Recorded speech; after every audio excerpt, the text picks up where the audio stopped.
Please put your hands together for Travel by Proxy. Hey y'all. Hello everybody. We're Travel by Proxy. We are a podcast that airs weekly anywhere you want to listen to us, but you can also find us at travelbyproxy.com or by liking us on Facebook.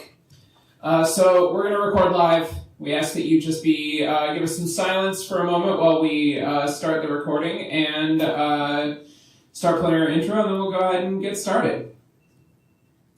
If you woke up this morning, it's a good day. If you woke up healthy, it's a good day. If you woke up refreshed, then it's a good day. So get up, get out, get on your way. If you woke up broke, it's still a good day.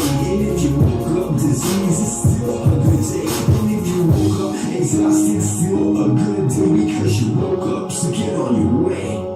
Welcome to Travel by Proxy, the show where we leave our house so you don't have to. I'm Andrea. And I'm Aaron. And we're live at Die Laughing. How's it going, everyone? That's right. Normally, we bring you our destination anywhere from right in our neighborhood to far off lands, but we're at the Phoenix Theater this time.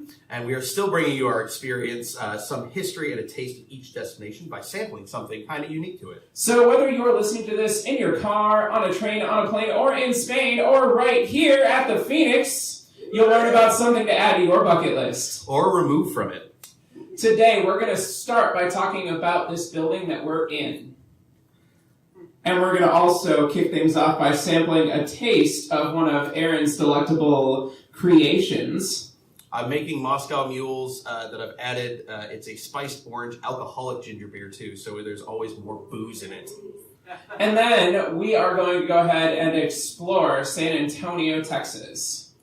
So, sit back and take a journey with us as we talk about the world outside your window. How's it going?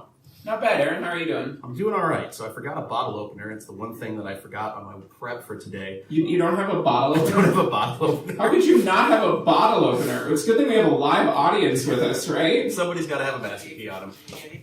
Here they come. There we Thank go. you so Somebody's much. got to have a master key on them. Perfect. All right. While you're doing that, I'm going to talk a little bit about the drink that I picked up right outside from the Phoenix bar. It is the Magic Jack Blackcurrant Passion Cider from New York. It is delicious, crisp, refreshing, and a 3.9 on beer, actually on Untapped. So some people like it and some people don't. And that's about what you would expect from a Blackcurrant Passion Cider. That sounds delicious. I'm going to continue designing the mule. So I've also picked up Froggy Bee vodka today because it looked wonderful. And it also says artisanal vodka on it. And I thought that was some of the Wait, most is it pretentious artisanal stuff. or artisanal? It says artisanal. So there's no sh in there? No, there's no sh in there. You can read it even for yourself. See? Okay. Froggy Bee vodka. Oh, it's cold. It's got tasting notes on the back, too, which is Well, I'm going to read this entire thing because it's kind of cool. You can be organic, French, and fun. There's an exclamation point. That is why Froggy Bee was created. A manufactured frog. He has a business suit and everything. Well, they have a business suit and everything. It's a frog after all. When industrialization can drive the flavor of products to extreme neutral taste, somewhere in France, we try to keep the richness and savory experience of vodka. Froggy Bee is proof that you do not need to be too serious to offer a great quality and tasty organic vodka. And then if mentioning France wasn't enough multiple times in that description, in big letters they say imported from France. Because we're fancy. And then they go on to say 100% French. From harvest to bottling, our organic French wheat vodka is redistilled in a tiny copper pot still in the heart of the southwest of France. This ultimate touch of French tradition gives Froggy Bee vodka its creamy texture and incomparable finish. I really hope we taste the French in this. I'm really hoping you taste the French. I'm going to actually just see if I can taste the French right now. Do it. I'm actually bummed that I missed the opportunity to say we're Frenchy instead of we're fancy. Yeah, it actually, I don't really know what French tastes like, but I do taste a little bit of that, like, that kind of grain pot still flavor to it, and a little bit of that burn to it. I think there's actually a little bit of that wheatiness to it. I'm looking And I'm forward to sorry that I it. just ruined this bottle of vodka that you bought instead of actually making you get a glass. I brought glasses too. I know. I have solo cups in the bottle. Oh, here. that would have been nice to know, right? Well, you just Before I actually just I opened didn't want to yours. stop your improv there. So All right, well, while you're dishing that up, why don't I kind of take you and paint a picture of the place that we're in right now. The building that we are kind of sitting in has kind of had a long history to it. The furthest back that I can find is that this building was built in 1909. And it's kind of it's changed hands a lot. It's mostly been used as a rental space. And up until probably like the mid 1920s or 1930s, it was operated kind of in different spaces. So they had like a upstairs and a downstairs that people would rent out. And like the upstairs was used as more of like an office and business space, and the downstairs was kind of used as a convenience and retail space. And up until, probably about the 40s-ish, it was, or 1945 or so, it was SL London Music Company. They sold cigarette machines, phonographs, jukeboxes, and then above them, or below them, was another place that existed that was owned by Murray M. Kirschbaum Inc., which was a one-stop, which was a term I wasn't actually familiar with at all. I've never heard of the one stop either. Until Yeah. Has anyone out in the audience ever heard of a one stop before? No. Good, one person. No, I love it. A one stop is actually a term used to refer to people or to refer to basically like a convenience store. It was like a one-stop shop. So whenever you see like somebody talking about a one-stop shop, originally it meant like a one-stop place you could go and get like kind of like the goods and services you needed. So like if you needed cigarettes, you needed like small produce, that kind of thing. That's kind of what it was. The people that actually owned Murray M. Kirschbaum Inc. moved out. Their names were Ray and Dick Brown and Vera Schwartz. They moved out of that place, and eventually they changed their name because naming their place Murray M. Kirschbaum Inc. when their names were Ray and Dick Brown and Vera Schwartz wasn't really kind of catchy. They named their company Brown Brothers, which made a lot more sense. And that's when kind of Lieberman companies came in and purchased ownership of the people who had kind of taken over that space. And Lieberman Music Company was a company that sold Seeburg jukeboxes. They were Seeburg Jukebox Machine Distributor and many other things. And actually, before I get into that, because I've got a huge info dump for y'all, Aaron, why don't you tell us a little bit about this cocktail? all right, so the Moscow Mule itself is a pretty basic cocktail. I'm sure most of you have ever had it. It is vodka with lime juice and ginger beer, and you can make it in kind of any way. You can mix and match your alcohols. Honestly, like I chose the Froggy Bee literally because of the bottle and because it said artisanal, and it made me laugh when I was at the liquor store last night. But the ginger beer I've gotten is Krabby's Spiced Orange Alcoholic Ginger Beer, and I tried it a couple of years ago, and I try to make all of my mules with it now. A, because there's the extra alcohol boost, and B, it just adds an extra level of like citrus flavor to it. So it's not just that kind of one-note lime with vodka in it, and it's got a nice kind of extra depth of flavor that I really enjoy. Yeah, it really does. Actually, I really like the spiciness of it. You want to take a look at the bottle there? Ooh. Oh, I like is that supposed to be ginger? I think it's supposed to be ginger, but it really looks like a flowering cactus. Yeah, it kind of does. I know you probably all can't see it, but if you want to like look at it later, we can show it to you. It looks like a cactus and an avocado, or not, and an artichoke had a baby with like really weird pink hair. Yeah, this is like when cactus went through its punk phase. It's like, hey mom, I'm not gonna like follow your routine. I'm gonna be like my own ginger beer. I'm gonna rebel and just be my own ginger beer. Thank you very much. I'm hanging out with Orange now. Can't stop us. You can't stop us. We're gonna be used in cool cocktails. We're gonna be different. We're gonna be hipster cocktails. That's our entire shtick is just hipster cocktails at this point. Yeah, the last couple of episodes have kind of been that. We went to Lawless, we went to Tattersall, and we spent a lot of time drinking really interesting stuff that's been made locally because we're like that. And we just have started to own our hipsterness.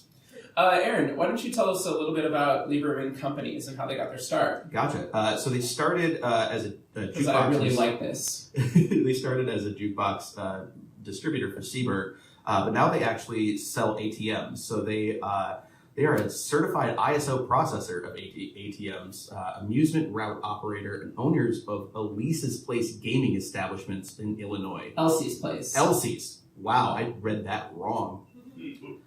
They are based in Bloomington, Minnesota, and they've been family-owned since its inception in 1907.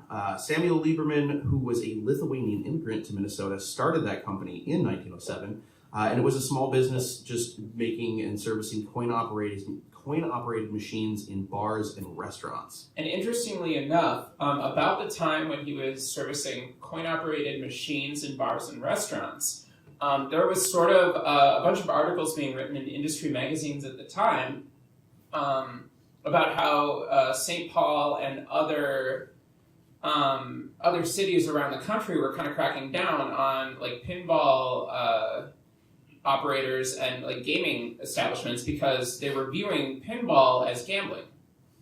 Which today you wouldn't really think of anybody thinking of pinball as gambling, but if you think about the concept of putting coins in for an artificial score as a reward, you could kind of see maybe how pinball might be viewed as sort of this evil gambling machine. There was actually a court case that I think went to the Supreme Court about whether or not pinball was gambling or not. And if I remember drunk history correct, because that's where I got the information from it, they actually had a pinball expert play pinball in court to prove that it was a game of skill and not a gambling game.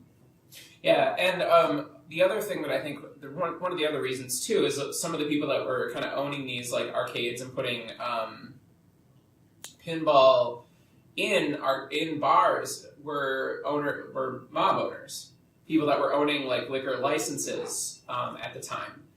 There's somebody in Minneapolis who we talk about in our upcoming Lawless episode that would actually use his family and friends' names to buy liquor licenses so that he could actually own more and more bars.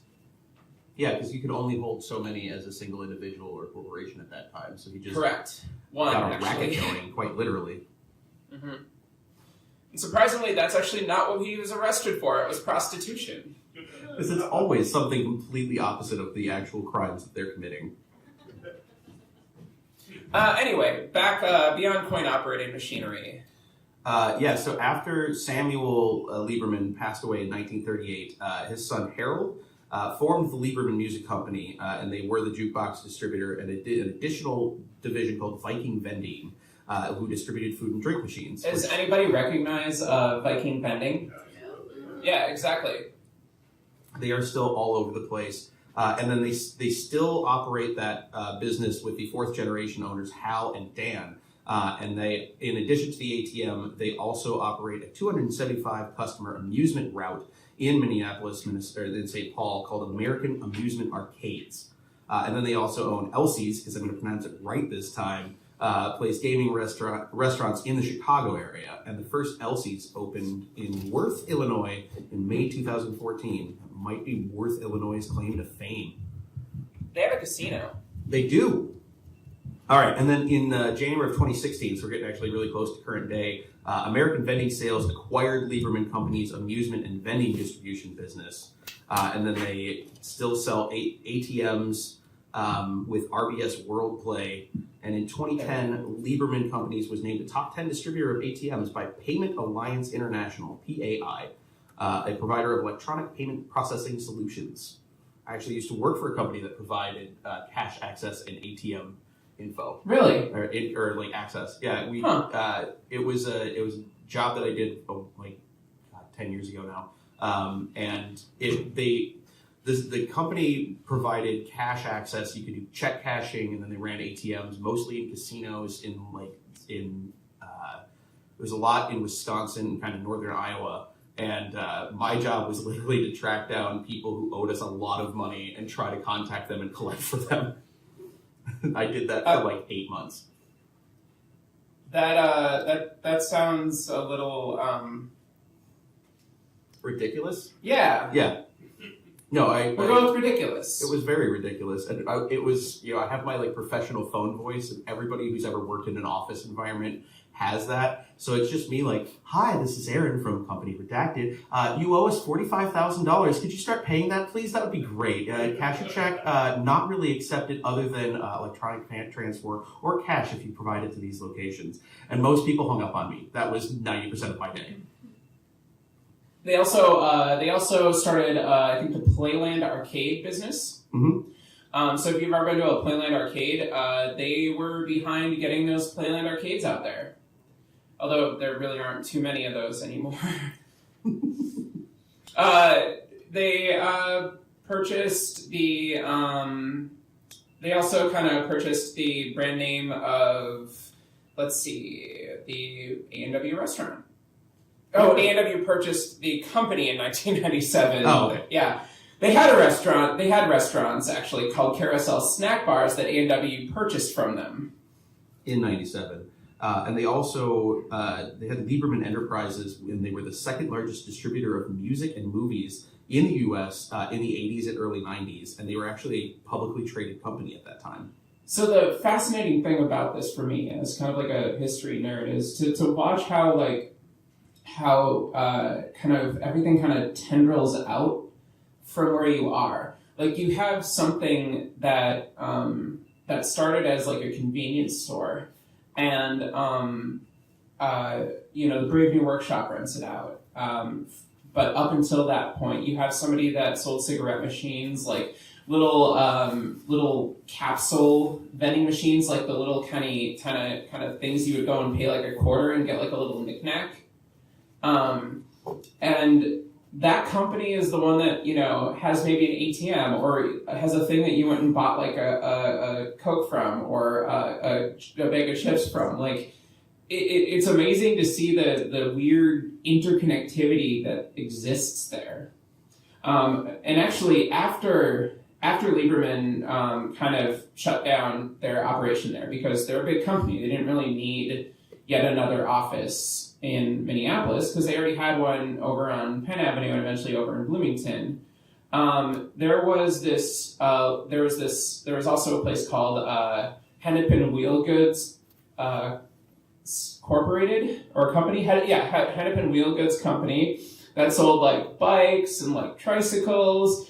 And it also had like a machine shop too, where they would fix like cars and bikes and that kind of thing. And that's when Dudley Riggs, kind of walking out of the embers, which was what Chipotle across the street was, saw it and said, "I'm going to go ahead and I'm going to open a theater there."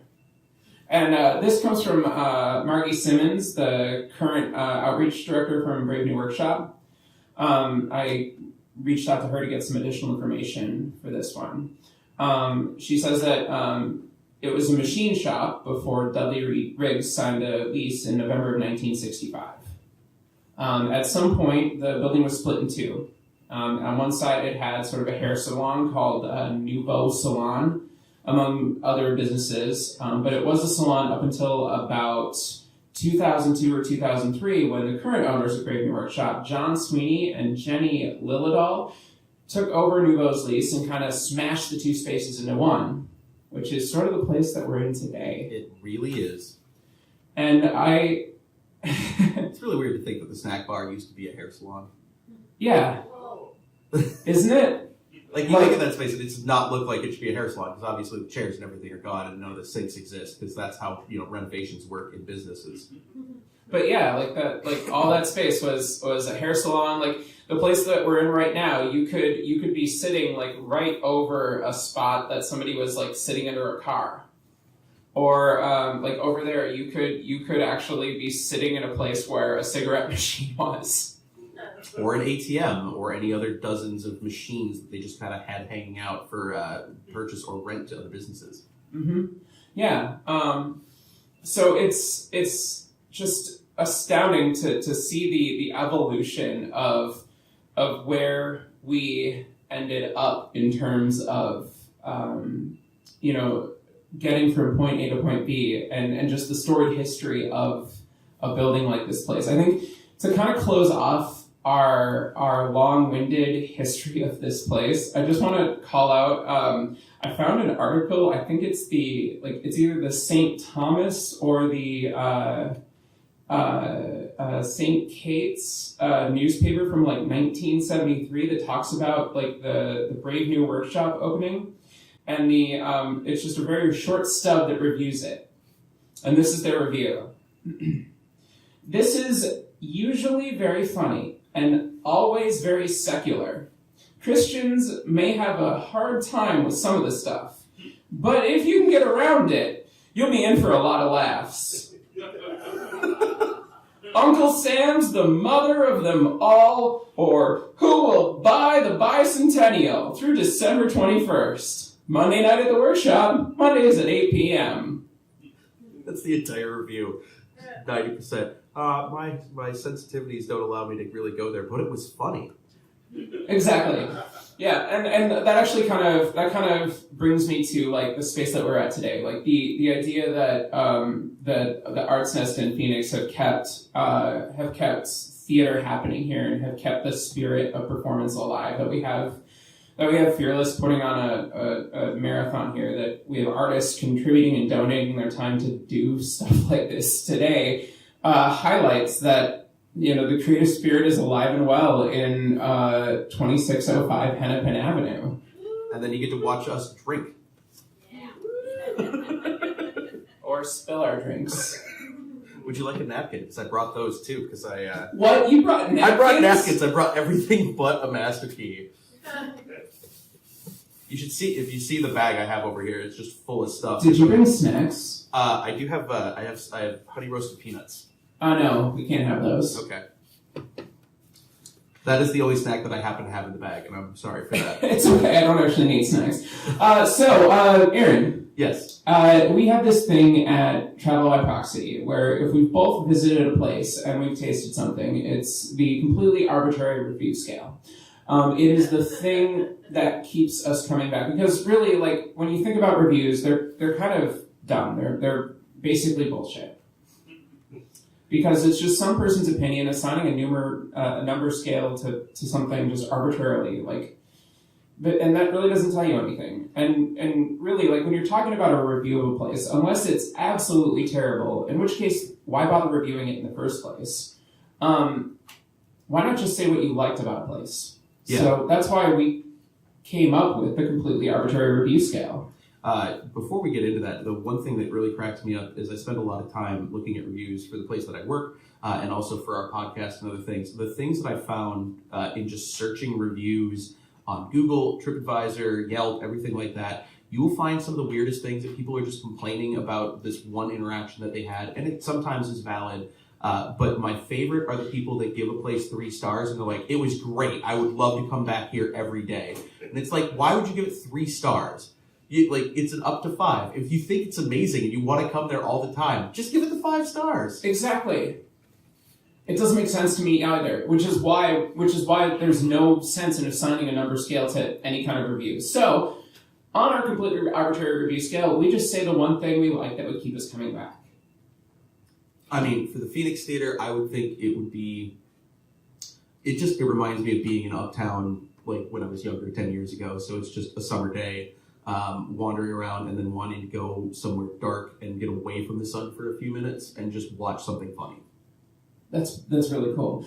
For me, it is it's the sense of community and the diversity of entertainment.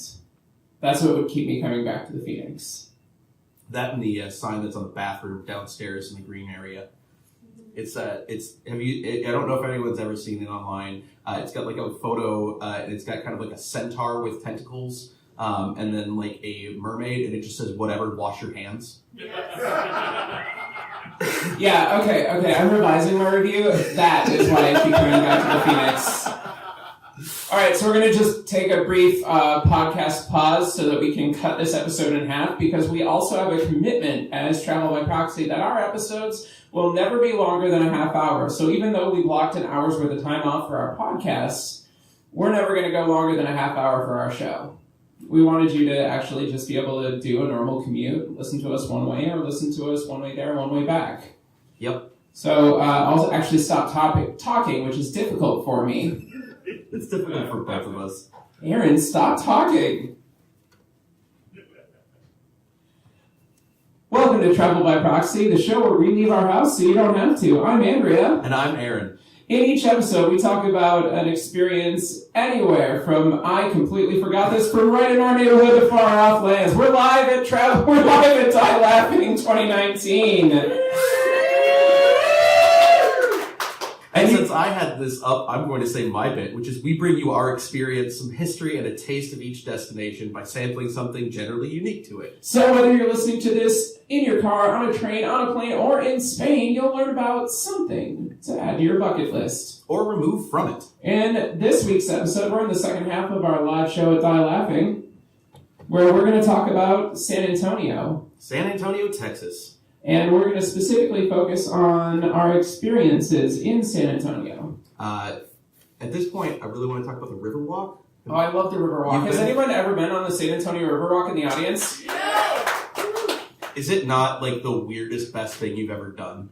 Yep. Like the one thing that is great but terrifying about it is when you walk, there are no railings of any kind. So you're just walking along this river and it's super narrow, and then you get those groups of people that you always get on a sidewalk or in a mall. They're walking 5 abreast and they're walking really slow, and you're just like, hey, can you just excuse me for a second? Excuse me?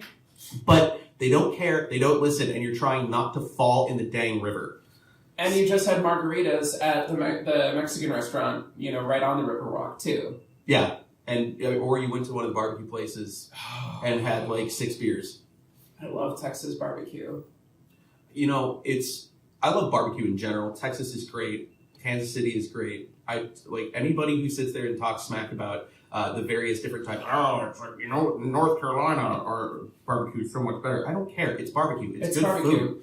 I used to spend my summers in Texas when I was a little kid, so I'm partially biased to Texas barbecue, but all barbecue is great.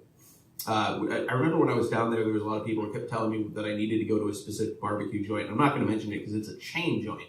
And when I went there, you can mention it. It's okay. I can't actually remember what the name is. That's why you didn't mention it. I put you on the spot and embarrassed you in front of a live audience. And what else is new for our podcast? That's true. I'm sure I'll get you back at some point. Yeah, it's true. But no, it's like I'm like, I don't want to go to a chain restaurant. If I'm in San Antonio, there's literally dozens of places that are, just one-off good barbecue restaurants I can go to and enjoy that I will never be able to experience anywhere else. And that's what I ended up seeking out on the Riverwalk.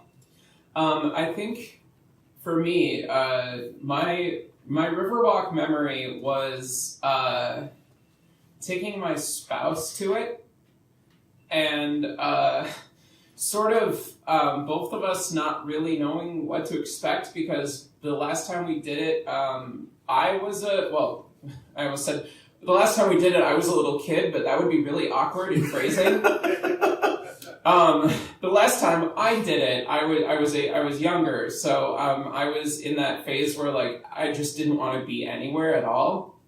Mm-hmm. But it was nice to actually spend some time walking around with somebody and kind of just sitting and enjoying the muggy Texas weather. But I don't know, it's cool to see the boats and just. It's a really beautiful area. There's a lot of foliage. They've done a really good job of maintaining it. I was actually reading that apparently they were able to get so much sediment out of that they no longer have to drain the river every year. Really? Yeah, because they used to have to drain it every January so that they could clear out sediment so that it wasn't slowly rising above the sidewalk and starting to flood all the restaurants. Wow. I never knew that. Yeah, but apparently they were able to remove so much last year that they now only have to do it once every couple of years, or once every 5 years. So they're trying to shoot for like getting enough sediment out every time that they do it that they don't have to interrupt people's enjoyment of the river. Because it's Texas, it's not like everything freezes. The one thing about Texas, though, is everyone thinks it's really cold when it's 60 degrees, and they freak out and they wear parkas. And they got scared by me, who was walking around in a hoodie and not freezing to death. Oh, and every time they see you, they're like, "Oh, are you okay?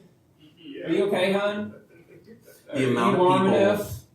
I was down there for several months, and it went from summer in through fall, and then right up to December. The last time I was down there, and I was wandering around because it was like 45 degrees, which is really cold for that part of Texas and that part of the country in general. And I was wearing like a hooded sweatshirt, and I was wearing my suit pants because I was working an event that day. And everybody was looking at me, and they were wearing like snow pants and parkas and scarves and big hats and several layers. And they're like, "You're gonna catch hypothermia and you're gonna die." I was like, "No, because I understand cold, because I'm from the north where we have to deal with that. I just can't deal with your summers anymore because it's 97 on a cool day." Oh man, actually the weirdest part about it right now is my mom's retired down to Texas. She lives in Corpus Christi almost full time, which is south and on the Gulf Coast in Texas. Which is a gorgeous piece of country. Yeah, it is, and she lives like in the Bay Area of Corpus Christi, so it always has sort of a nice temperate climate for the most part. She's fully acclimated now to the Texas climate, which means that when she comes home for the summers, she's now turned into like one of those Texas people that when it's like in the like 70s, she still wants to put a sweater on. I'm just shaking my head because I have nothing for that, because I can never do that myself. Like, I lived for a while in Atlanta, and if you want to go somewhere that is really just hot and muggy all the time, move to Atlanta. It's a weird place to be. It's got some great things going on, but I had a moment that most people from the South would have if they come to the North, where I was sweating, and it was 11:30 p.m. and the sun had been down for probably 3 to 4 hours. And it was 85 degrees with 96% humidity relative. And I was just like, why do people live here? Like, how can you put up with this all the time?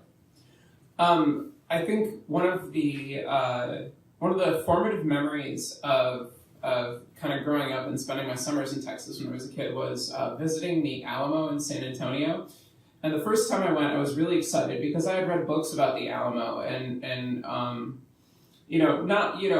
when you read books about the Alamo, you don't really learn about the entirety of like the Battle of the Alamo and everything. It's a very specific narrative you get, and it's generally like watered down pretty hard. Yeah. So you go in, and nobody really ever tells you that the Alamo itself at this point is basically just a room. Yeah. A room full of holes.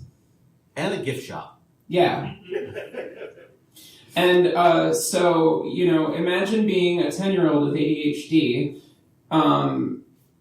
and being told, getting your Davy Crockett hat and then getting into the room and then realizing that you have to spend the entire day there. Yeah, everybody else, and I did the exact same thing, and my parents are in the audience, they can back me up on this. I got there and I'm like, the Alamo! When are we leaving? Okay, I've seen it. Now we're done. So as a follow-up, my sister and my mom went back after she was an adult, because and my sister had that same kind of experience. She was like, when we were kids, maybe I just didn't give it the right shot, because it is there's a lot of history. You can go and sit through films. You can read a whole lot of knowledge, like books and stuff, and look at art when you're there.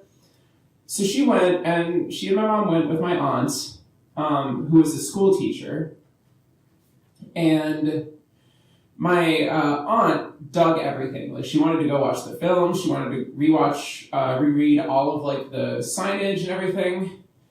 My sister and my mom went across the street, bought beers, and sat down and waited for my aunt to get done. That sounds about right. No, That's not to diminish for a Texan. That's not to diminish the significance of the independence of Texas, because they're very, very passionate about the independence of Texas. But it's also, though, how you interact with history is a very strange thing, especially as you get older. When you're a kid, like kids get that thing where they just get obsessed with one topic. And they have to know everything about it, and they might not actually have great sources, but they're certain they know everything. And no one can tell them anything unless it's a book or a person that lived through that thing 180 years ago, which is never going to happen. But then, as you grow older, you still have those moments where it's like, cool, that looks nice. And if you're not like finding that moment where you're nerding out about it, you're just like, all right, that's enough. I'm done. And then we go find a bar. Yeah. And the nice thing about San Antonio is there's a lot of places like that. Actually, the coolest part, I have to say, the coolest experience that I've had visiting San Antonio and the Alamos when we got to visit during Cesar Chavez days. Ooh. Because we got to see like the protest like parade and reenactments and like the celebrations that they were doing for workers' rights. It was really, really cool just to see. To get exposure to something that you don't really normally get exposure to. Yeah, I mean, there is always those things. You have to make yourself open for new experiences, because otherwise you have those moments where you go and you're like, that's a room. There's stuff to read. I'm not going to bother with it. Mm-hmm. So, we got super serious for a moment there. That was weird. Yeah, back to the Riverwalk. What is the highlight of your Epicurean adventure? That's food for people that don't know what Epicurean is. What is the highlight of your Epicurean travels along the Riverwalk? It really doesn't come down to a specific place. The last time I was at the Riverwalk, I was actually there with my now fiance. Because we both worked for the same company at the time, and then they brought her down, and we both ended up having a day to just do nothing. So we just went to the Riverwalk, wandered around, and I think we ate 2 different meals there, and we just kind of found anywhere that had patio seating that we could just look at the river and kind of just be calm and enjoy ourselves down there. And like that's my best memory from the Riverwalk, is just like being with her and wandering around and not having to worry about anything else in the world except those jackasses that were walking 5 abreast and make me almost fall in the river. Yeah, that's it's not great. If you don't understand by now, for the 2 times I've already mentioned it, if you are the type of person that stands really wide and you walk really slow in a public space, just combine yourselves. If you want to stop, move off to the side. It's just going to be better for everybody in the world, and then we can all be happy and get along. Did you ever go, I'm completely blanking on this, because, did you ever go to the market area? I never made it to the market. Oh. I'm sorry.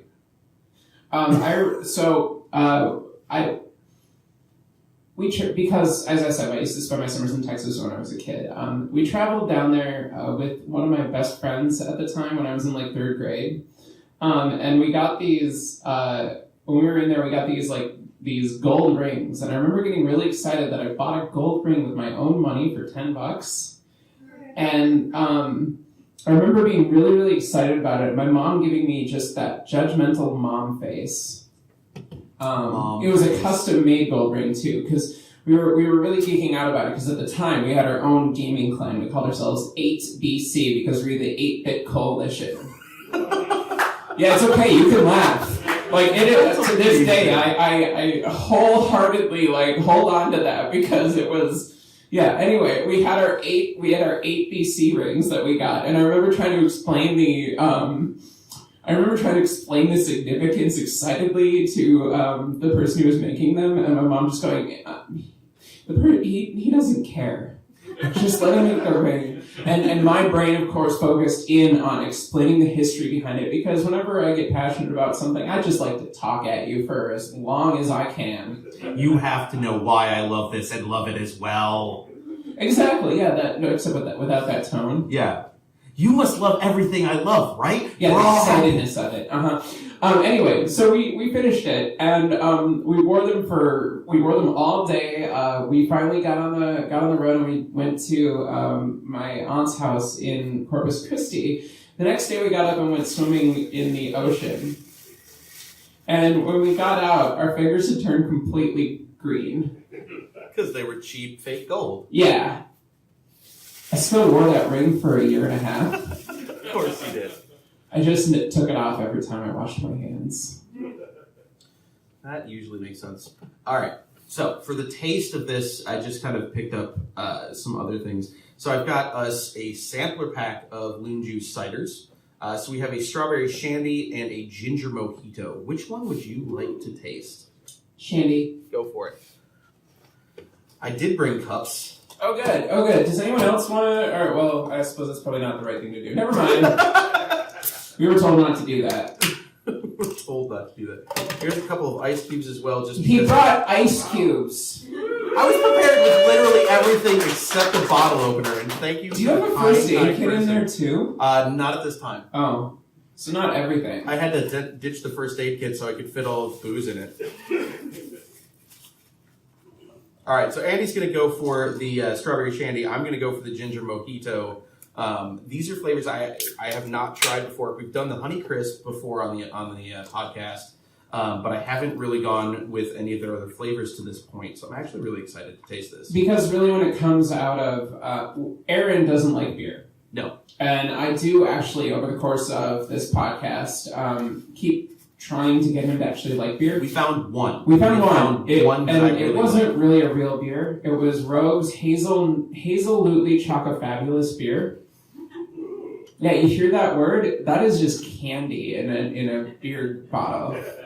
But it still It has was that like delicious. it has that back of the kind of like mash and just everything that I don't like about beer comes from the like last taste of beer. And like I think I've talked about the podcast where my dad used to brew his own, and everybody told him how great it was, and all I could smell was the brewing process. Which if you have ever sat and smelled beer being brewed and you find it delectable, then you are a person that really enjoys beer. If you find it to be one of the most repulsive scents in the world, that's what I feel like when beer is being brewed.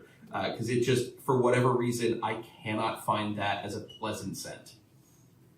It's okay. So, well, and actually, like, one of the reasons, so I'm trying to get him to like beer, but the other reason is because I feel like, even if you don't like beer, you can at least find something in it that you like about it, or that you can find to allow you to recommend it to other people. And so if you listen to, like, episode 2, our Louisville episode, Aaron actually does pick out flavors and like smells in the beer that would help him pick out. It was just the rest of the else. experience that turned me off to that particular brew. Yeah, exactly. So, Aaron, go for it. You already tasted it. I did. All right, so I've got the ginger mojito, and I mean, to be honest, it's a hard cider, so it still has that apple flavor because it's always going to have the Honey Crisp. Because Loon Juice seems to make everything with Honey Crisps. Which is a delicious type of apple. It does have kind of a ginger back.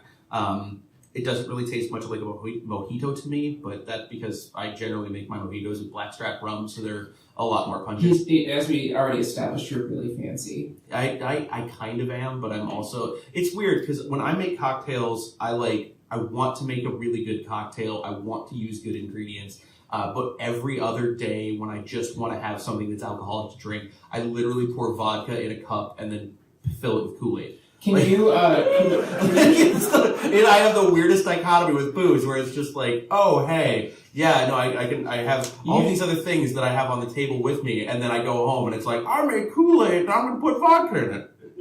You should tell them about your muddler. Oh, yes. So I'm sure those of you... sorry. So I got really excited about a muddler in an antique store that I was at with my fiance and her mother. And I didn't own one, but I was like, oh, I can make mojitos. There's like all these other drinks. Mojitos was the thing that was on my mind at the time. Because to make a mojito, you muddle lime juice and simple syrup and mint. And then you pour your rum, and then you pour in your kind of like club soda seltzer. But I found this, like, it was an earthenware jar full of muddlers. They were like $12 or $15. and I got so excited because they're like antique muddlers.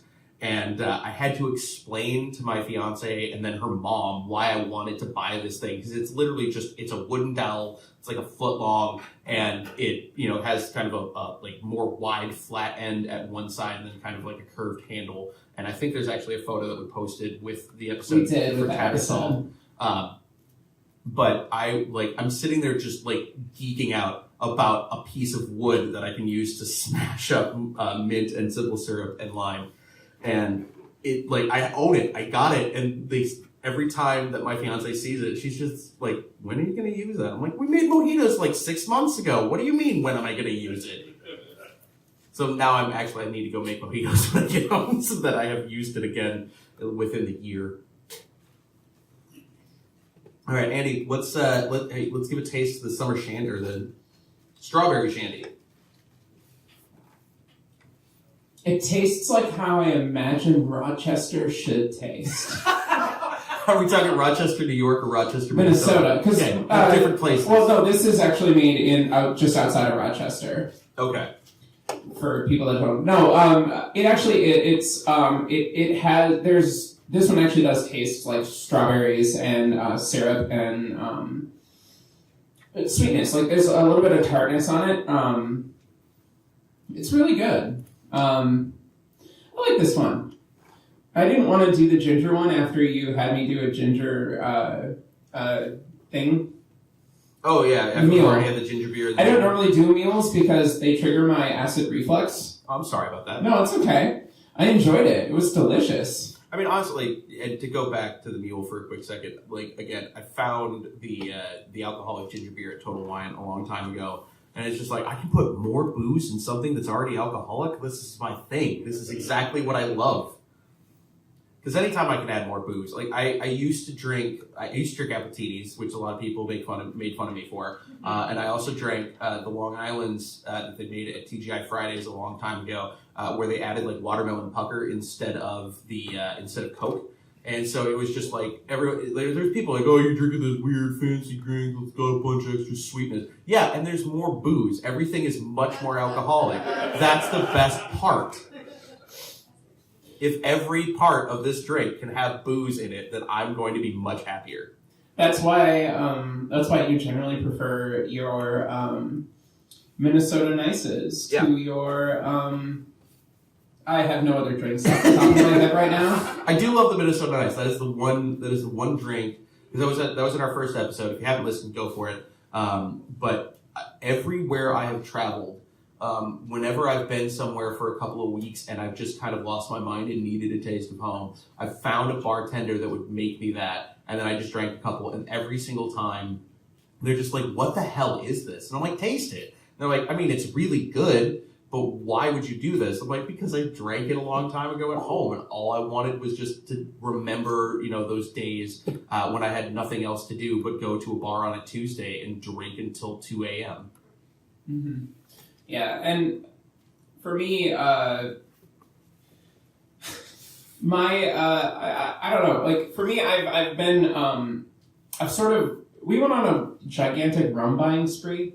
Mm-hmm. Which is how we've had so many tiki drinks now. Yeah.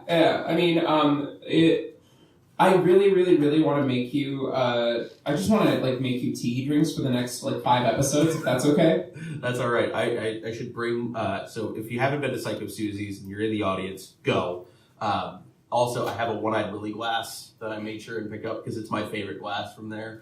So I'll bring that for the next time we do a tiki drink, so that I can have my own glass there and you don't have to worry about washing it. Well, we've hit the noon hour here at Die Laughing, so we're going to go ahead and jump into our outro. Okay. Which is our fun thing. You see, we actually have a script. This is the first podcast I've done where we've had a script. It's exciting. We also have outro music. And I love the outro music. It is. It kind of gets stuck in my head a little bit. All right, here we go. We're out of time today, but that doesn't mean the show has to end. You can contact us by leaving a comment at travelbyproxy.com or by emailing fans@travelbyproxy.com. The Travel by Proxy theme is Good Day by Alex, copyright 2012. Our closing music is Now We're Talkin' by Jairus, that's just playing now. Copyright 2015. Both are licensed under Creative Commons Attribution 3.0 license and can be found at dig.ccmixter.org. Thank you very much for listening to this week's episode. We hope you enjoyed it, and we wish you A a look out your window. Walking with you and your moving peace stones and your rearranging on. Normally we actually let this play and it does fade out. It does fade out naturally, so just give it a moment. Things and places, all the names and faces of people. Free music is amazing. Isn't it amazing? Thank you all so Thank much. you so much. If you actually liked it, we have cards you can get. I made them, they're cool. They are really cool. Thank you so much to Travel by Proxy. Give them another round of applause. Fuck it, that wasn't enough. Give them some more.